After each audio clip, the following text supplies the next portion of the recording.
వేదికను అలంకరించిన పుట్టపర్తి నియోజకవర్గ ఎమ్మెల్యే గారైన శ్రీమతి పల్లె సింధూరారెడ్డి గారిని తమ సందేశాన్ని అందించవలసిందిగా కోరుతున్నాము.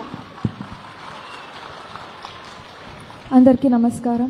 వేదిక మీద ఉన్న పెద్దలు, గౌరవనీయులు ముఖ్యమంత్రి వర్యులు శ్రీ నారా చంద్రబాబు నాయుడు గారికి, మన విద్యాశాఖ మంత్రి వర్యులు శ్రీ నారా లోకేష్ గారికి,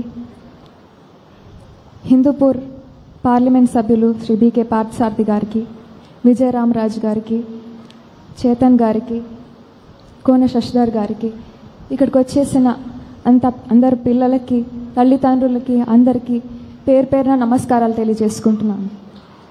ఇవాళ చాలా చాలా మంచి రోజు.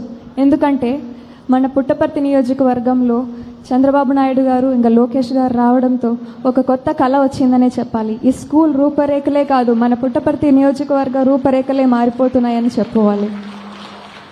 ఇవాళ జరుగుతున్న parent teacher meet, mega parent teacher మీట్కి ఒక కొత్త ప్రత్యేకత ఉంది. ఎందుకంటే తల్లికి వందనం పథకం విడుదలయ్యాక జరుగుతున్న మొట్టమొదటి మెగా పేరెంట్ టీచర్ మీట్, అది మన పుట్టపర్తి నియోజకవర్గంలో చంద్రబాబు నాయుడు గారు ఇంకా లోకేష్ గారి ఆధ్వర్యంలో జరగడం ఎంతో ఎంతో చాలా ఆనందదాయకం అని నేను భావిస్తున్నాను. ఈ పథకానికి తల్లికి వందనం అని పేరు పెట్టడం ఎంతో యాప్ట్.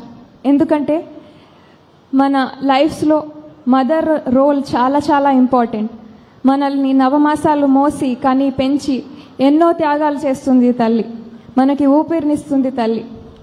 అదేవిధంగా తండ్రి మనని కంటికి రెప్పలా కాపాడుతారు.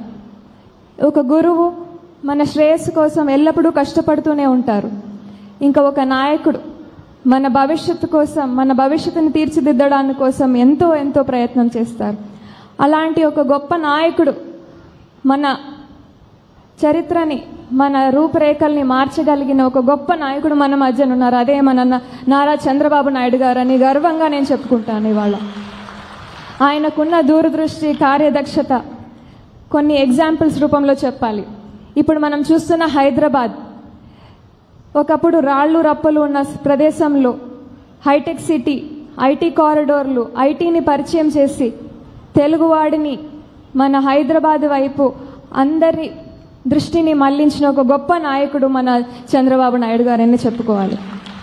ఇంకోవైపు గత 5 సంవత్సరాల్లో మనం చూసాం, 3 ముక్కలు చేసి ఆటలాడిన ఒక వైసీపీ ప్రభుత్వం, ఒక పేరుకి చెప్పుకోవడానికి ఒక రాజధానిగా కూడా లేకోకుండా చేసిన ఒక ప్రభుత్వం పాలనని వ్యతిరేకిస్తూ మనకంటూ ఒక గొప్ప రాజధాని ఉండాలి, మన పిల్లలకి మంచి భవిష్యత్తు ఉండాలి అని చెప్పి దేశ విదేశాల్లో ఉన్న గొప్ప గొప్ప రాజధానులకి దీటుగా అమరావతి 2.0 అని ఒక అభివృద్ధి శిల్పిగా మారి ఆయన మనకు చేస్తున్న సేవలు ఒక గొప్ప క్యాపిటల్ సిటీ మోడల్గా తీర్చిదిద్దాలని కేంద్రం నుంచి కూడా దాదాపు 15,000 కోట్ల రూపాయలు తీసుకురావడం అంటే అది ఆషామాషి విషయం కాదు.